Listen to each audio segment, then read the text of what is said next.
আসসালামু আলাইকুম। আশা করি আপনারা ভালো আছেন। আপনি যে যেখান থেকে দেখছেন আপনাদের সকলকে স্বাগত। আপনার YouTube থেকে দেখলে সাবস্ক্রাইব করে দিবেন চ্যানেলটি এবং Facebook থেকে দেখলে ফলো করে দিবেন। আমরা এখানে কি কাজ করব? আমরা এখানে আরবি এবং ইংলিশ দুটি বাক্য তৈরি করা শিখব এবং বাক্য শিখব। কিভাবে আরবি ও ইংলিশে কথা বলতে হয় সেগুলো আমরা শিখব। নিজে কিভাবে তৈরি করে শিখব, নিজের যোগ্যতা কিভাবে শিখব সেই জিনিসটা আমরা শিখতে যাচ্ছি। তো আমি এইটা শেখার জন্য আমাকে কিছু শর্ট টেকনিক জানতে হবে। শর্ট টেকনিক জানলেই দুনিয়া সহজ। আপনি যত কৌশল, আপনি যত ট্যালেন্ট অ্যাপ্লাই করবেন, আপনি তত ডিমান্ড। তো চলুন আমরা ট্যালেন্ট অ্যাপ্লাই করে আরবি ও ইংলিশ দুটি বাক্য তৈরি করে ফেলি। আমরা একটা ইংলিশের গঠন প্রণালী আমি লিখে রেখেছি ইংলিশ, আর একটা আরবি গঠন প্রণালী আমি ইংলিশ লিখে রেখেছি।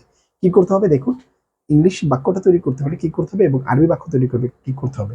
আমি এখানে লিখেছি শুরুতে একটা ডাজ লিখবেন, পরে প্লাস দিবেন, পরে একটা সাবজেক্ট মানে যে নিয়ে কাজ করবেন তাকে লিখবেন, এরপরে একটা ভার্ব লিখবেন, অর্থাৎ যে কাজটা সেই কাজটা যে ওয়ার্ড দ্বারা বোঝায় সেটাকে লিখবেন, প্লাস একটা প্রশ্নবোধক চিহ্ন দেবেন বাক্য শেষে।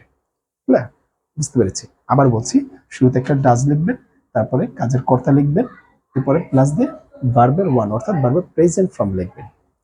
ক্লিয়ার? এরপরে প্রশ্নবোধক চিহ্ন। এটা হচ্ছে ইংলিশ বাক্য তৈরি করার নিয়ম। এরপর আপনি যদি আরবি বাক্য তৈরি করতে চান তাহলে কি কাজ করতে হবে? আরবি বাক্য তৈরি করতে হলে প্রশ্নবোধক, আমরা এখানে কি জাতীয় বাক্য শিখছি? প্রশ্নবোধক বাক্য শিখবো। এটার গঠন লিখবো, যে এটার গঠন প্রণালী দেখছি আমরা। তবে আরবি বাক্য তৈরি করতে হলে শুরুতে হাল লিখবেন, প্লাস দিয়ে এরপর আরবি ভার্ব বা ফেল। আরবি ভার্বকে বলা হয় ফেল। এই ভার্বটা কেমন হবে? আরবি ভার্বটা V1 অর্থাৎ আরবি ভার্বের প্রেজেন্ট ফর্ম আছে, সেটা কিভাবে চিনব সেটা আমার বেসিক ক্লাস দেখলে আপনি জানবেন। আর যদি আপনি জানতে চান অবশ্যই আমার কমেন্টে জানাবেন। এরপরে এই প্লাস দিয়ে আরবির সাবজেক্ট বা ফাইল, আরবি সাবজেক্ট বা ফাইল প্লাস শেষে কি করবেন? একটা প্রশ্নবোধক চিহ্ন দেখবেন। এই যখন এই প্রশ্নবোধক চিহ্নটা দিয়ে দিবেন তখন আপনি কি দেখতে পাবেন? যে আপনার প্রশ্নবোধক যে আরবি বাক্যগুলো সেটা তৈরি হয়ে গেছে। একেবারে ব্যাকরণ, আমরা যে ব্যাকরণে এত বিস্তারিত না পড়ে শর্ট টেকনিক অ্যাপ্লাই করে আমরা কিন্তু বাক্য তৈরি করার নিয়ম শিখে গেলাম। এবার চলি আমরা বাক্য কিভাবে তৈরি করি দেখি। প্রথমে ইংলিশ। তাহলে ইংলিশ বাক্যটা কিভাবে বলবো? আমরা বলেছিলাম শুরুতে ডাজ লিখবো। তাহলে এই যে একটা ডাজ লিখেছি, এরপরে বলেছি আমরা সাবজেক্ট লিখবো। আজকে সাবজেক্ট হিসেবে আমরা যাকে চুজ করেছি, নির্বাচন করেছি, সে হচ্ছে সামওয়ান অথবা সামবডি। এই বাক্যগুলো আমরা প্রচুর ব্যবহার করে থাকি। সামওয়ান বা সামবডি দিয়ে আমরা কি বোঝাই? কেউ। কেউ যদি বোঝাতে চাই সামওয়ান বা সামবডি। এখানে সামওয়ান বা সামবডি হিসেবে আমরা সাবজেক্ট নিয়েছি বাক্যের, এরপরে আমরা ভার্ব লিখেছি। তাহলে শুরুতে ডাজ সামওয়ান বা সামবডি স্টার্ট, ডাজ সামওয়ান বা সামবডি স্টার্ট, কেউ কি শুরু করে, কেউ কি শুরু করে, এটার অর্থ। এখন সেম সেম আরবি বাক্যটাও তৈরি করব। হাল ইয়াবদাউ ওয়াহিদুন, কেউ কি শুরু করে, হাল ইয়াবদাউ।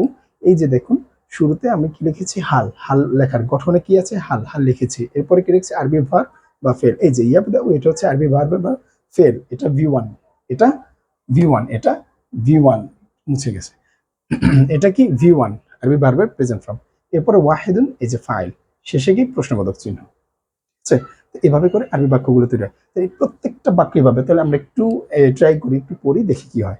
এখন বলা আছে ডাজ সামওয়ান সামবডি ফাইন্ড, কেউ কি খুঁজে বা কেউ কি তালাশ করে। আরবিতে কিভাবে বলবো?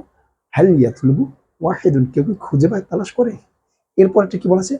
Does someone somebody, does someone somebody go, does someone somebody go. আরবিটা কি হবে? হাল ইয়াদহাবু ওয়াহিদুন, হাল ইয়াদহাবু ওয়াহিদুন, কেউ কি যায়। এরপরটা আমরা কি বলবো? Does someone somebody, does someone somebody. এই যে ডাজ সামওয়ান সামবডি সি, কেউ কি দেখে, ডাজ সামওয়ান সামবডি, কেউ কি দেখে। আরবিতে কি বলবো? হাল ইয়ানজুরু ওয়াহিদুন, হাল ইয়ানজুরু ওয়াহিদুন, কেউ কি দেখে।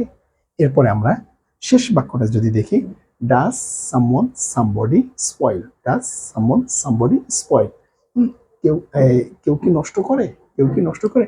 আরবিতে কি বলবো? হাল ইউদিউ ওয়াহিদুন, হাল ইউদিউ ওয়াহিদুন, কেউ কি নষ্ট করে। আমাদের কিন্তু এইভাবে আরবিগুলো আমরা এই যে বাক্যগুলো তৈরি করব। এখন আপনি চাইলে আরো এরকম জাতীয় বাক্য তৈরি করতে পারেন। Does someone somebody, does someone এটাও বলতে পারেন, অথবা সামবডি ডাজ সাম, যেরকম বলতে পারেন আপনি does someone sleep, does someone sleep, কেউ কি ঘুমায়, কেউ কি বিছানায় ঘুমায়। যে আপনি এভাবে বলবেন does someone does someone see on bed, কেউ কি বিছানায় ঘুমায়। আরবিতে কিভাবে বলবেন? আরবিতে বলবেন হাল ইয়ারকুদু, হাল ইয়ারকুদু ওয়াহিদুন আলা সারিরি, কেউ কি বিছানায় ঘুমায়। এভাবে করে আপনি কেউ কি ভাত খায়, কেউ কি যায়, কেউ কি শুনে, কেউ কি দেখে, আপনি সব বলতে পারবেন চাইলে। জাস্ট আপনি খেয়াল রাখতে হবে এই বেসিকগুলো আরবি এবং ইংলিশের। শর্ট ফর্মে আপনাদের সামনে ব্যাকরণের এত বিস্তারিত বিষয় না বলে শর্ট ফর্মে কিভাবে তৈরি করতে হয় কৌশল করে করে আমরা এভাবে শিখতে পারি চাইলে। তো আজ এই পর্যন্তই।